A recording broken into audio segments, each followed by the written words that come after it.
Siku ya Jumapili tarehe 7 mwezi wa 12 mwaka 2025 patashuhudiwa mechi kubwa zaidi kwenye ligi kuu ya mchezo wa kandanda hapa nchini Kenya. Timu ya AFC Leopards almaarufu Ingwe yakuwa na kibarua dhidi ya Gor Mahia almaarufu Kogalo katika uga wa Nyayo mjini Nairobi. Kila wakati timu hizi mbili zinapokutana, mashabiki hujitokeza kwa wingi kutazama na kufurahia wachezaji wanapocheza uwanjani.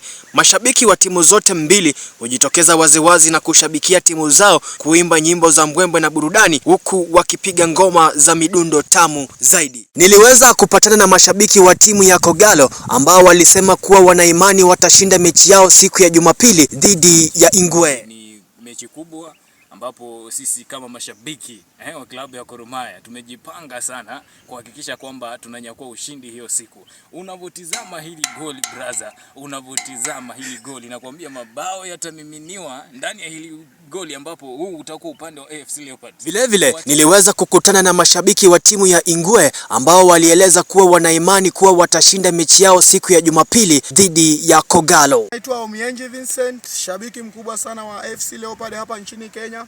Na Jumapili ukiangalia tuna mechi dhidi ya Gor Mahia.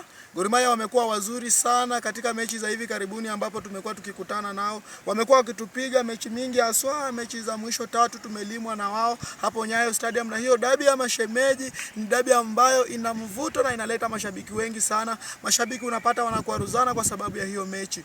So mimi kama shabiki wa AFC Leopards ningetaka tu ya kwamba ama ningetarajia tu ya kwamba timu yangu huenda ikajizolea ushindi, angalau ipunguze hiyo alama ama hiyo pengo yake na mwana Kakamega Homeboys, angalau tuweze kukimiza hiyo nafasi ya pili na hata nafasi ya kwanza ambayo anashikiliwa na mwana Gor Mahia. So matumaini yangu ama ubashiri wangu ni kwamba sisi kama mashabiki wa AFC Leopards tunajua ya kwamba mwana AFC Leopards anaweza pata ushindi wa bao 1-0 ama tunaweza pata sare. Usitarajie mabao mengi kwa sababu ni dabi, kila mtu atakuwa kukaza, kuna ule atakuwa analinda lango lake, so itakuwa ni ngumu sana kufungana. Na Gor Mahia pia amekuwa na mfumo mzuri, ukiangalia mechi ya mwisho amepigwa na mwana Mara Sugar, so hatakuja kwa hii mechi akiwa na ule msisimko ya kwamba anahitaji ushindi. Na pia sisi tunahitaji ushindi. So itakuwa ni mechi ile ambayo hatarajii kuona mtu akishinda rahisi.